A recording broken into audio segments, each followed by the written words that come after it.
इस सृष्टि में यदि किसी प्रेम को भगवान ने स्वयं नमन किया है तो वो है माँ की ममता। और श्री कृष्ण जो स्वयं योगेश्वर हैं, जिनके इशारों पर सृष्टि का कण कण चलता है, वह भी इस ममता के आगे नतमस्तक हो जाते हैं।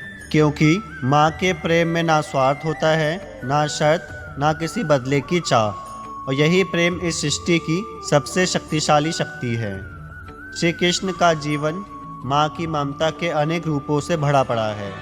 जब यशोदा मैया ने उन्हें पकड़ा तो भगवान होकर भी वह एक नटखट बालक की तरह रो पड़ी, क्योंकि वह कोई लीला नहीं थी, वह केवल माँ की ममता का बंधन था, जो किसी नियम, किसी शक्ति से बंधा नहीं था। और यही भावनात्मक डोर वह है जिसे खुद श्री कृष्ण ने स्वीकार किया।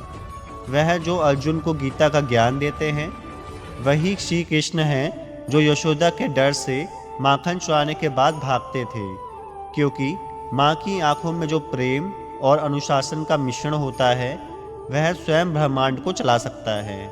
माँ की ममता वह शक्ति है जो बिना शब्दों के समझती है, बिना मांगे देती है और बिना थके सहती है।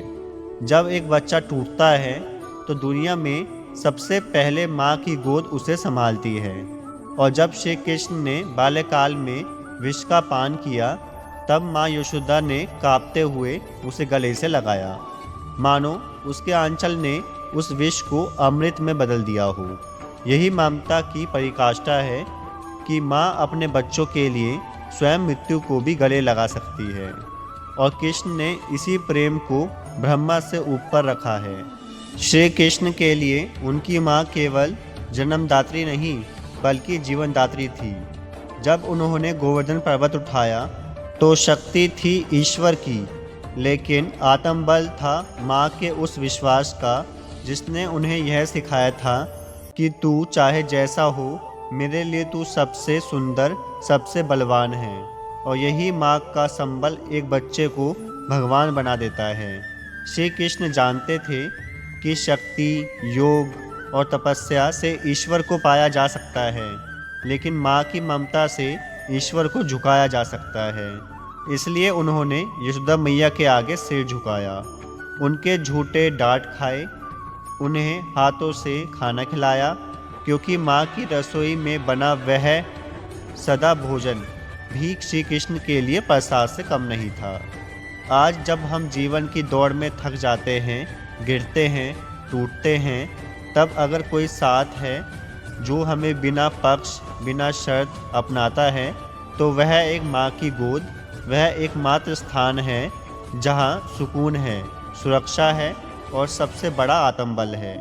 माँ की ममता वह प्रेरणा है जो तुम्हें हिम्मत देती है दुनिया से लड़ने की, खुद को साबित करने की और गिरकर फिर से उठने की। और जब तुम्हें लगे कि तुम अकेले हो, कि कोई तुम्हें नहीं समझता, तो बस आँख बंद कर माँ की गोद को याद करो। तुम पाओगे कि कहीं ना कहीं से एक अदृश्य शक्ति तुम्हारे सिर पर हाथ रखी रही है, तुम्हें कह रही है, डरो मत, मैं हूँ ना। और यही वह शक्ति है जो श्री कृष्ण को भी नमन करवा देती है, क्योंकि वह जानते हैं कि जिस प्रेम में स्वार्थ नहीं, वही प्रेम ईश्वर से भी ऊपर है। इसलिए माँ की ममता को छोटा मत समझो।